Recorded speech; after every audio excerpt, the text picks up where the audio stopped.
Saudando os irmãos que estão nos acompanhando em casa também, pelo Facebook. Deus abençoe ricamente a vida de vocês também, no nome de Jesus. O pessoal confirmou? Estão conseguindo ouvir bem? Glória a Deus. Deus abençoe então a todos vocês. Não esqueça de compartilhar aí com os irmãos que estão mais desavisados, né? Que nós estamos aqui no templo, mas também aos irmãos que não podem vir ainda, fazendo com que chegue até vocês também a palavra do Senhor, em nome de Jesus. Pede para mim uma toalhinha. Glória a Deus. Muito bem, queridos, né? Hoje, diferentemente dos últimos, né, dias, 3 meses praticamente, hoje eu não vou estar pregando olhando para a parede, né? Aqui os irmãos aqui presentes, hoje está uma benção, bem melhor, em nome de Jesus. Não é difícil pregar olhando só para a parede e no celular, mas glória a Deus que os irmãos aqui presentes, os irmãos aí também, estão aqui conosco. Muito obrigado, que Deus abençoe.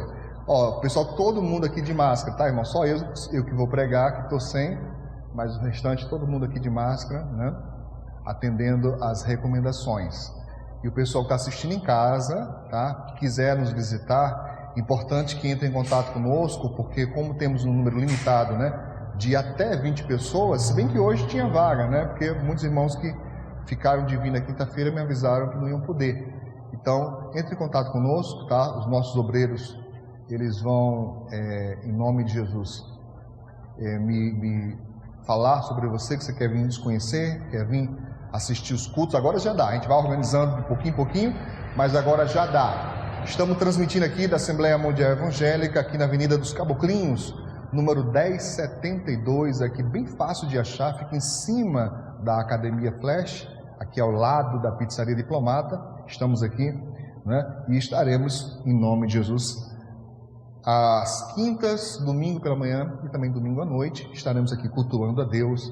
E enquanto perdurar esse período, não se preocupa não, que nós vamos continuar transmitindo também. Mas se você quiser vir participar do culto ao vivo aqui com a gente, as portas estarão abertas, preciso só fazer a lista, então fala aí com os obreiros, né? Fala aí com os obreiros. Obreiros, eu quero participar. Estou vendo ali, né? Deixa eu ver, de longe está difícil, mas Marinara está ali, Vânia está ali também. Vocês podem já dizer para os irmãos, olha, me procura, eu sou obreiro da igreja, me procura que eu anoto seu nome, anoto seu número, e o pastor depois entra em contato para a gente poder marcar, para você vir nos conhecer. Só enquanto dura essa limitação, tá, irmãos? Assim que acabar, não tem negócio de número, não. A gente acolhe aqui de todo o coração. Mas vamos aqui à palavra de Deus, irmãos. Hoje nós vamos falar a respeito dos 7 princípios para uma vida abençoada. Como é que é, irmãos? Fala mais alto para eles poderem ouvir que vocês estão aqui comigo. Uma vida abençoada. Você quer ter uma vida abençoada? Vocês querem ter uma vida abençoada? Toda pessoa de Deus, ela quer ter a vida abençoada, né? Coisa melhor que tem é poder viver na graça de Deus, porque a gente não merece. O fato é que a gente não merece. Mas mesmo assim Ele gosta, mesmo assim Ele ama nos abençoar. E como é que eu posso fazer então para que essa bênção chegue até a minha vida? Eu separei aqui então 7 princípios bíblicos para uma vida abençoada. O primeiro está na segunda carta de Timóteo, segunda carta de Paulo a Timóteo, no capítulo 2. Eu vou ter que correr aqui por cada hora, os irmãos os obreiros estão aí, vão auxiliando, né? Os irmãos aqui têm hábito também de manusear bem a Bíblia. 2 Timóteo, capítulo 2, verso 22, todos esses textos que eu estou trazendo hoje, eles são muito conhecidos aqui do ministério, os irmãos me ouvem pregar muito sobre ele. E também, importante, também notar o seguinte, que são versículos, né, que são conhecidos, e eu gosto de trazê-los sempre nas mensagens, mas que nem todo mundo pratica. Então é importante que hoje venhamos a praticá-lo em nome de Jesus, tá bom? Segundo livro de Timóteo, segunda carta de Paulo a Timóteo, capítulo 2, verso 22, diz a palavra de Deus: foge também das paixões da mocidade e segue a justiça, a fé e o amor e a paz com os que com coração puro invocam ao Senhor. Então, diz aqui a palavra de Deus, irmãos, algo muito forte. Um conselho de Paulo ao jovem pregador, a um jovem que tinha sobre o seu encargo, além da igreja, também pastores, também bispos, também presbíteros. Ele havia recebido a incumbência de Paulo de ser um líder naquela igreja. E a recomendação de Paulo, como um pai que fala para um filho um bom conselho, como um pai que tenta encaminhar o filho num bom caminho, o Paulo diz a Timóteo: foge das paixões da mocidade. O que são paixões? Os desejos da natureza humana. Paulo não diz que elas não existem. Paulo não diz que porque você é crente, então agora você se converteu e os seus hormônios também se converteram. Paulo não garante isso.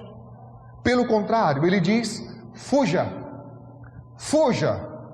É uma outra forma de dizer: se você tentar, se você arriscar, se você achar que é forte, se você achar que não, eu não vou fazer nada de ruim, eu não vou fazer nada de errado, ou como alguns dizem, eu só vou até aqui.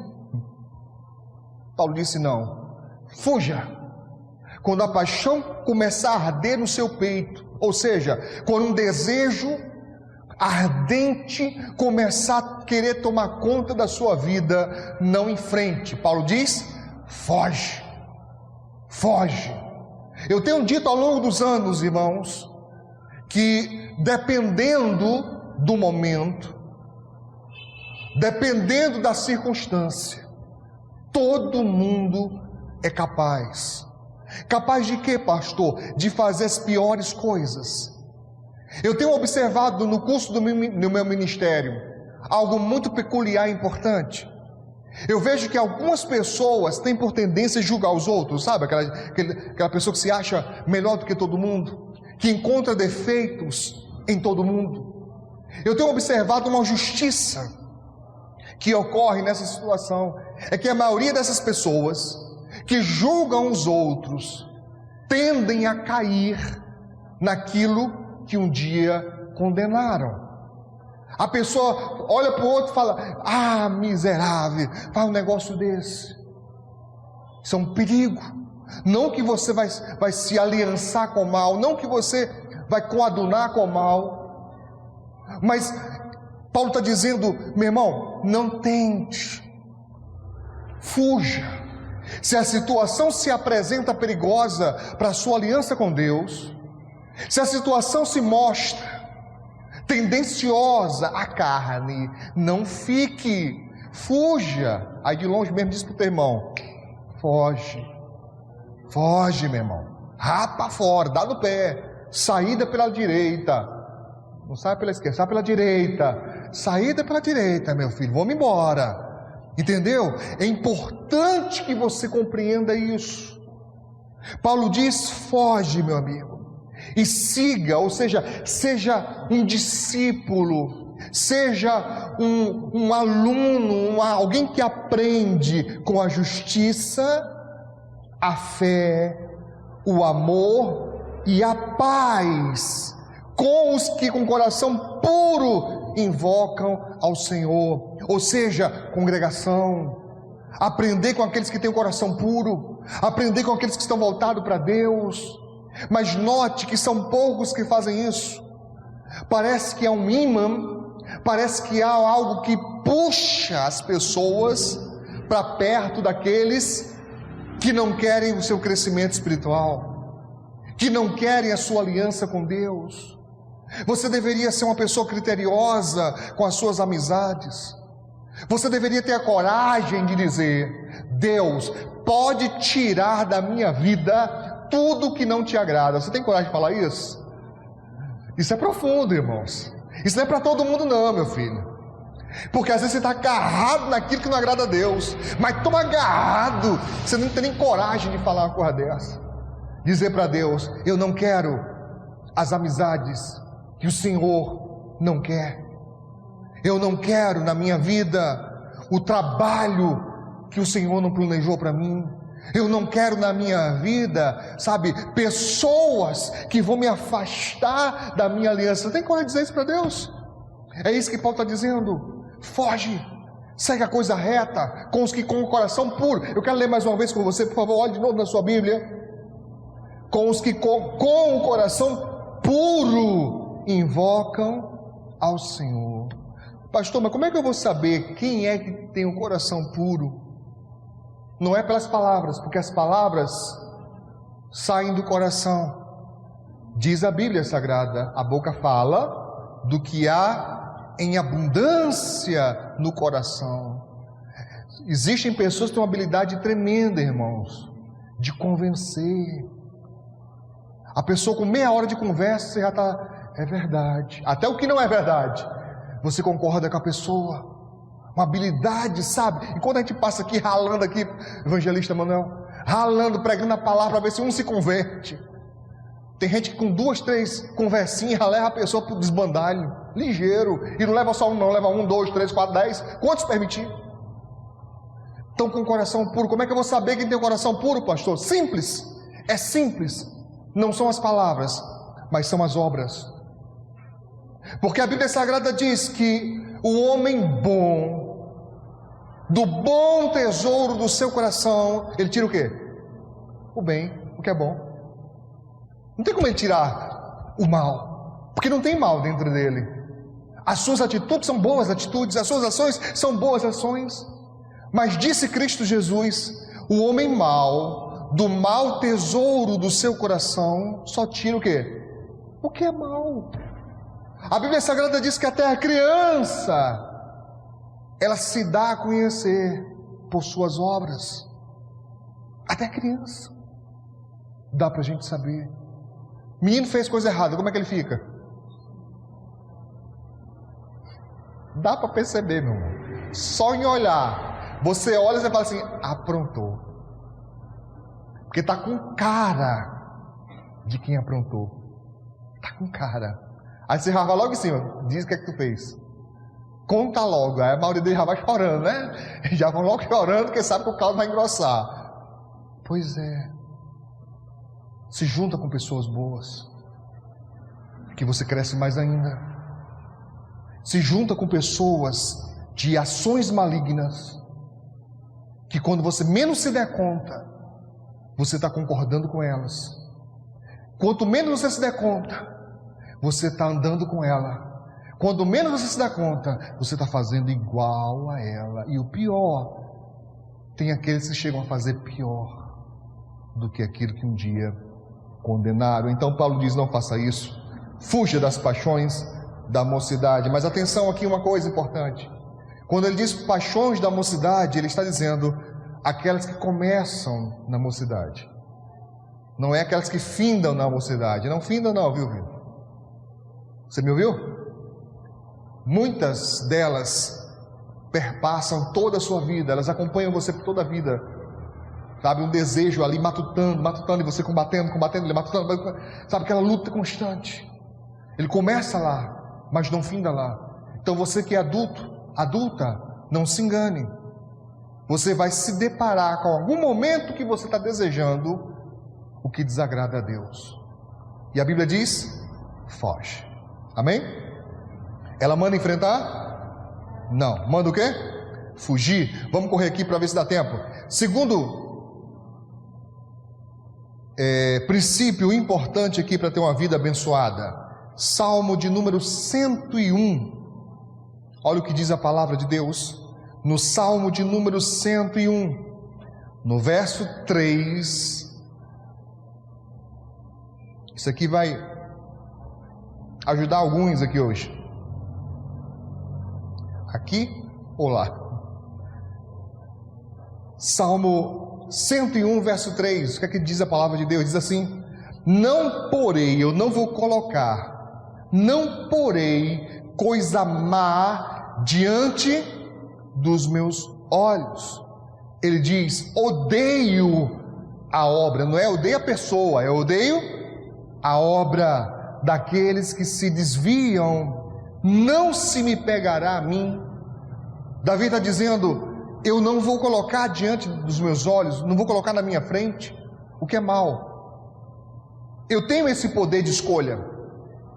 Eu tenho como escolher, então eu não vou escolher pegar o que é mal e colocar diante dos meus olhos. Por que razão, irmãos? Anote isso. O que você vê determina o que você deseja. O que você vê determina o que você deseja. Se você não vê, o desejo tende a morrer. Se você continua vendo, e vendo, e vendo, e vendo, o desejo só aumenta, aumenta, aumenta, aumenta. E para alguns isso é uma sentença de queda, sentença de derrota. Porque enquanto você continua vendo aquilo, o desejo ou a concupiscência ou as paixões, elas vão tomando corpo e crescendo dentro de você, ao ponto de tomar o seu fôlego espiritual. Porque nós aprendemos uma vez aqui, e eu preciso repetir mais uma vez. Anote. Os hábitos são mais fortes do que a vontade, do que o desejo. Você tem vontade de mudar. Você tem vontade de andar em santidade. Você tem vontade, sabe, de agradar a Deus. Mas o hábito de fazer o errado é mais forte. E por que ele se torna tão forte assim, pastor? Ao ponto de dominar a pessoa, de rivalizar com a vontade da pessoa. Se tornam antagônicos, rivais. Por que chega a esse ponto? Porque a pessoa permitiu que ele se fortalecesse, que ele, sabe, crescesse ao ponto de dominar a vida da pessoa. Começa como isso? Como é que isso começa, pastor? Colocando o que é mal diante dos olhos. Entendeu? Essa foi a receita da queda de Eva. Está escrito na palavra de Deus. Satanás convenceu a ela. E ela olhou para a árvore do conhecimento do bem e do mal. E o texto sagrado diz que ela viu e era árvore desejável. Ou seja, que produzia dentro dela uma vontade, um desejo. Eu não sei, porque sou cristão evangélico desde criança, mas imagino para as pessoas que são presas aos psicotrópicos, ao álcool, deve ser a mesma coisa. Ela olha para aquilo e parece que aquilo está chamando ela. Dentro da pessoa deve, sabe, parece que tem algo corroendo, parece que tem algo, sabe, rasgando, que a pessoa tem que matar aquela coceira, aquela vontade de alguma forma. Então ele diz: eu não porei coisa má diante dos meus olhos. Para que eu vou fazer isso?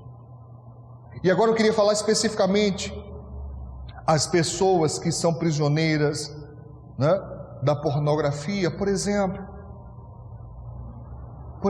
a pessoa, ela diz: eu quero agradar a Deus, mas toda oportunidade que a pessoa tem, está ela abrindo sites pornográficos, imagens pornográficas. Quando que essa pessoa vai se libertar desse jeito? Nunca. Ela primeiro precisaria se livrar disso, parar de colocar na sua frente aquilo que lhe irrita, aquilo que lhe causa desejo, aquilo que lhe causa vontade. Eu coloquei irrita, porque sim, às vezes a pessoa, ela fica vendo. Vou dar um exemplo aqui, vou dar só um exemplo. Imagine alguém, um homem, uma mulher, que acabou de ter o seu relacionamento amoroso frustrado, não deu certo. Alguém que era namorado, noivo ou até casado, não deu certo. Para que essa pessoa vai ficar olhando nas redes sociais do ex ou da ex? Para quê? Só para causar coisa ruim dentro de si, irmão? E tem gente que se vicia nisso, fica viciado em ter raiva. Olha que coisa doida. Fica viciado, sabe, em sentir-se mal. Parece que tem uma necessidade de ser massacrado, humilhado. Coisa louca.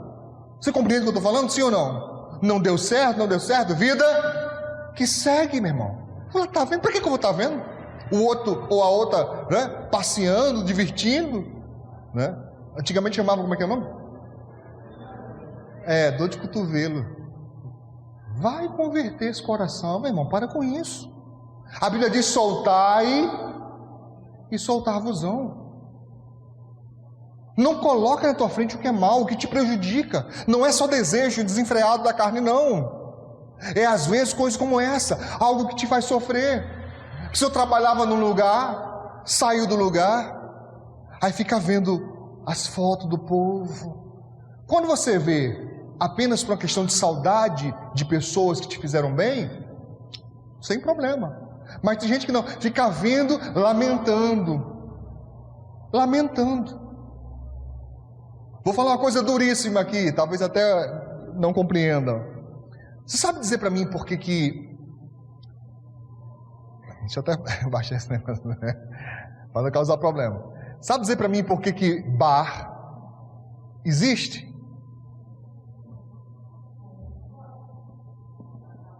Sabe dizer para mim por que bar existe? Porque tem gente para roer. Não é por causa da bebida. Epa. Não é por causa da bebida. Não é. E agora? Voltou. Não é por causa da bebida. Porque se fosse por causa da bebida, a pessoa comprava. Fazia o quê? Ia para casa. Não é por causa dos amigos. Porque eu já observei o pessoal nesses lugares. Eles mal conversam. Pode observar. Eles sentam numa mesa, escora a cabeça, bebe, come e chora. A maioria. Por quê? Porque a pessoa aprendeu a viver sofrendo. Aí surgiu aquela célebre frase: vou afogar o quê? O quê? As mágoas. Olha aí. Se está mágoa, ou se está magoado, se está com mágoa, tem que ficar curado. Não é afogando, porque ela te afoga, você não afoga ela. Você não vai conseguir nunca afogá-la. Entende o que eu estou dizendo? Sim ou não, irmãos? Então, você precisa, nós precisamos dar ouvido à palavra de Deus, quando ela diz: eu não vou colocar coisa má diante dos meus olhos, eu não vou permitir que um desejo mude o curso da minha vida, determine para onde eu vou, determine o que eu quero. Não. Vai ter que ter controle nessa coisa. É igualzinho, por exemplo, eu vou falar do meu caso, aí sim, meu caso. É igualzinho eu com chocolate, é um problema. É um problema, porque eu ganho, aí eu boto lá, se eu vou comer só um pouquinho. Quando eu olho, o saco foi embora. Eu falei: como foi isso? Eu nem dei conta aqui. Mas é assim. Se você não tomar cuidado, o desejo, ele vai fazer sua vista espiritual ficar embaçada. E você não se dá conta de que você está mergulhando, sabe, num poço sem fundo.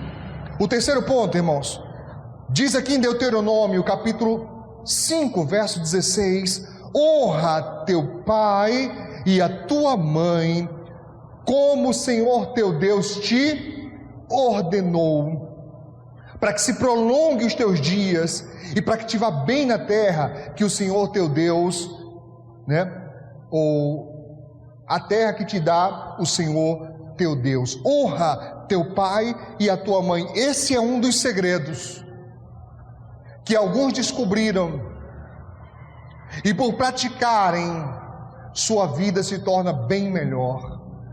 As coisas se abrem, as coisas se encaixam, mesmo quando há um problema, mesmo quando há uma dificuldade, sempre vem com ele um escape. Porque diz aqui a Bíblia, olhe bem, vamos ler com calma: honra teu pai e tua mãe, como o Senhor teu Deus te ordenou. Para quê? Se prolonga os teus dias, viva mais. Mas não só isso, que não adianta viver mais sofrendo, não adianta viver mais padecendo. Aqui diz: e para que te vá bem, para que as coisas dê certo para você. para que as coisas sejam boas para você. Pode escrever o que eu estou te falando, irmãos. Todo bom filho, toda boa filha pode até passar situações difíceis na vida, mas não terminará os dias de vida assim. Deus vai abençoar, Deus vai fazer, principalmente aqueles que se voltam para Deus. O Senhor vai recompensar, porque é um dos grandes mandamentos a serem obedecidos na palavra de Deus. Honra a teu pai e a tua mãe. E aqui não encontrei dizendo honra teu pai e tua mãe só se eles forem legais com você. Não encontrei aqui dizendo honra teu pai e tua mãe só se eles forem bem gentis.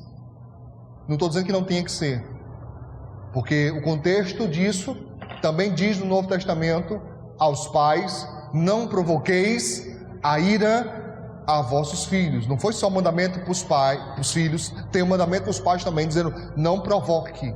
Não pode partir de você essa questão dos filhos ficarem machucados, magoados, irados, né? Não pode partir de você. O quarto ponto aqui, em Provérbios capítulo 4. Provérbios capítulo 4. Provérbios 4:7 diz: a sabedoria é a coisa principal. Principal. Irmãos, isso é muito profundo, porque a palavra de Deus está dizendo que nessa terra, não estou falando para salvação, eu não estou dizendo para a vida eterna, porque isso quem garante é o sangue de Cristo Jesus derramado por nós na cruz do Calvário. É a única forma de encontrar salvação, é através do Senhor Jesus Cristo e do seu sacrifício.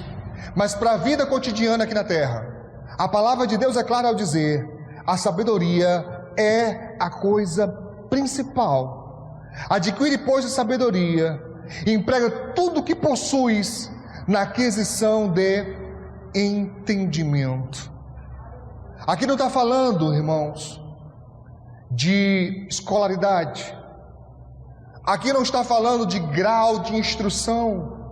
Se você é uma pessoa que fez ensino fundamental, ensino médio, ou se você é uma pessoa graduada em um curso superior, ou pós-graduada, né? Não importa. Não é disso que está falando.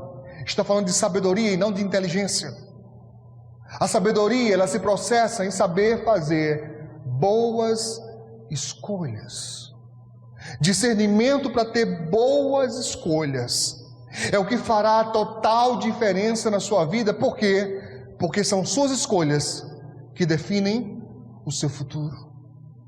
E é muito difícil, eu quero te dizer isso, ter sabedoria é difícil, porque nós às vezes nos deparamos com momentos em que, sabe, a carne quer reinar. Dá vontade de a gente dizer umas coisas para algumas pessoas, dá vontade de a gente agir com algumas pessoas com mais dureza. Mas quando nós buscamos sabedoria, até mesmo que nós vamos falar, nós chegamos ao ponto de escolher: falo isso ou não falo? Se vou falar, eu falo dessa maneira ou dessa? Se vou falar dessa maneira ou dessa, falo agora ou falo depois? Amém? Tudo isso o Senhor pode produzir em nós, se nós buscarmos, mas tem um preço. Tem um preço, porque essa sabedoria é a que vem de Deus.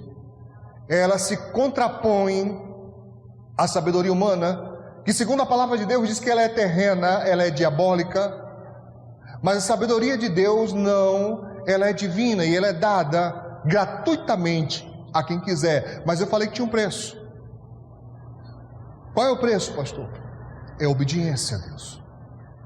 Gratuita porque você não paga por ela como paga para fazer um curso. Gratuita porque não requer seu dinheiro, mas requer sim um sacrifício de obedecer a Deus, de dizer não a si próprio, muitas vezes, obedecer a Deus para colher o fruto depois. Amém? O quinto passo, vamos lá bem rapidinho. Salmo 1, versículo 1, a Bíblia diz: bem-aventurado ou feliz o homem que não anda segundo o conselho dos ímpios, nem se detém no caminho dos pecadores, nem se assenta na roda dos escarnecedores. E eu já falei algumas vezes aqui nessa igreja, dizendo que conselho nós podemos entender como o ato de aconselhar alguém, ou o conselho também pode ser uma reunião de pessoas. Conselho ou concílio pode ser uma reunião de pessoas.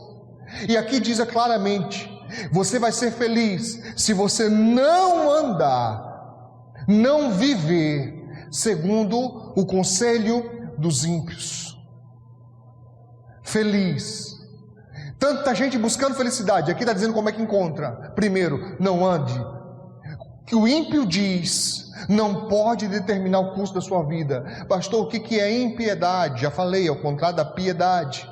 É o contrário da santidade. É o mesmo que dizer: se fulano não tem aliança com Deus, o que fulano diz não pode ser praticado por mim, a não ser que o que fulano diz concorde com a Bíblia Sagrada. Mas se o que fulano diz concorda com a Bíblia Sagrada, eu poderia dizer: ela disse antes, então eu fico com ela. Amém? Satanás, na sua tentação a Cristo, qual foi a arma que ele usou, irmãos? A palavra de Deus.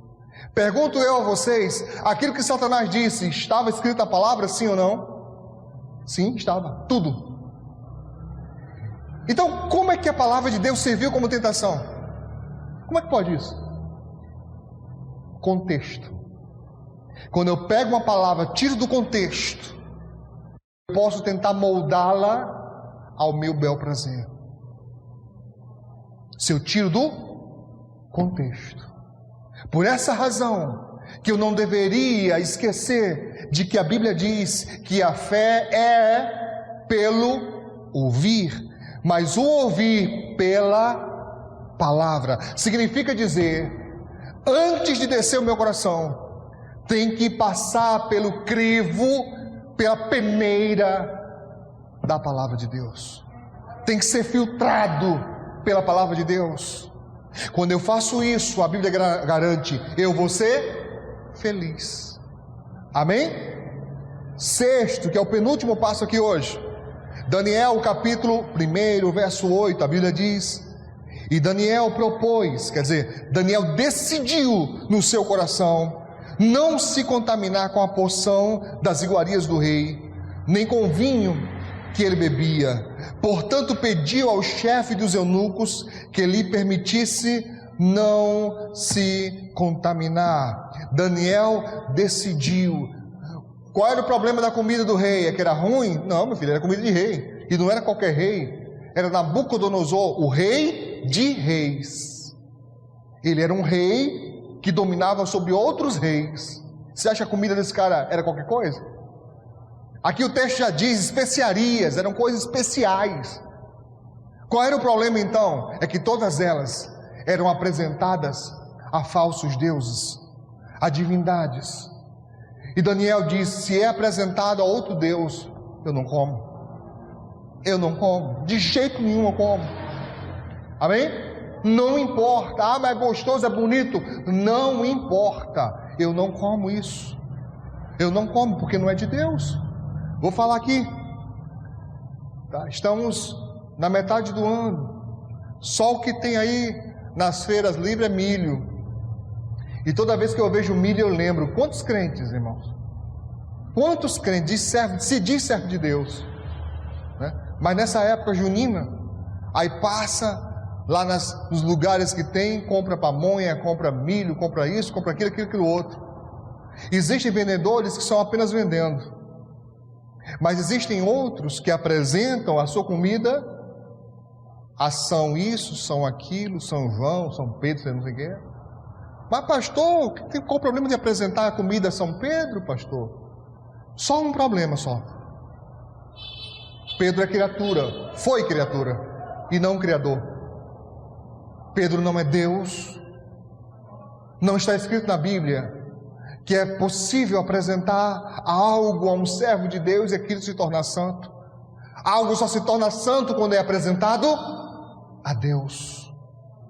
A Deus. Quantas pessoas na época de Cosme e Damião, a gente diz, olha, isso aí, não estou querendo ferir a religião de ninguém, mas é sabido que essas balas são apresentadas a entidades chamadas Cosme e Damião, cultuada, né, nas religiões afro. Se é apresentada a essas entidades, eu que sou cristão, não posso comer. Por quê? Porque está escrito na Bíblia dizendo. Foi a única proibição em relação ao alimento que a igreja passou para os gentios. Gentios somos nós que não nascemos em Israel. Os apóstolos se reuniram e disseram, olha, eles não podem comer sangue, porque sangue é vida. E Deus proibiu que o judeu comesse sangue, proibiu também a nós cristãos. Sangue é vida. Não pode comer carne sufocada, ou seja, o animal cozido no próprio sangue. Tem que ser sangrado, o sangue tem que ser tirado para poder comer. O pessoal que gosta de galinha cabidela está tudo com raiva de mim, mas está na Bíblia. Tenho que falar. Se eu não disser, como é que você vai saber? Eu tenho que dizer, é pecado. É pecado, está proibido na Bíblia para nós cristãos. E a terceira coisa que a igreja recebeu como ordem, a igreja dos gentios, ele diz, vocês se abstenham de comer coisas sacrificadas a ídolos. Amém, irmãos? Amém, queridos? Então, Daniel decidiu não se contaminar. Decida você também. Talvez você não está se contaminando com carne sacrificada a ídolos, mas está se contaminando com carne. Estou falando de carne humana, de pessoas que Deus não aprova. Entendeu? Sim ou não. E o último, 2 Crônicas, capítulo 16, no verso 9, Crônicas do Antigo Testamento diz, porque quanto ao Senhor, os seus olhos passam por toda a terra, para mostrar-se o quê? Forte, para com aqueles cujo coração é perfeito ou totalmente dele. Nisto, pois, procedeste loucamente, desde agora haverá guerras contra ti, foi o que o profeta falou ao rei. Então entenda isso, Deus passa os seus olhos sobre toda a terra, para mostrar-se forte, ou seja, para abençoar aqueles cujo coração é totalmente dele. Seu coração não pode estar dividido, meu irmão. Dividido, tem gente que até hoje é assim, um pé na igreja, um pé no mundo, não se decide, não toma uma decisão. Meu coração é totalmente de Deus, vou fazer a vontade do meu Deus. Lembra a pergunta que eu fiz no início? Você tem coragem de dizer a Deus, Senhor, pode tirar da minha vida o que não te agrada? Você tem coragem de falar isso?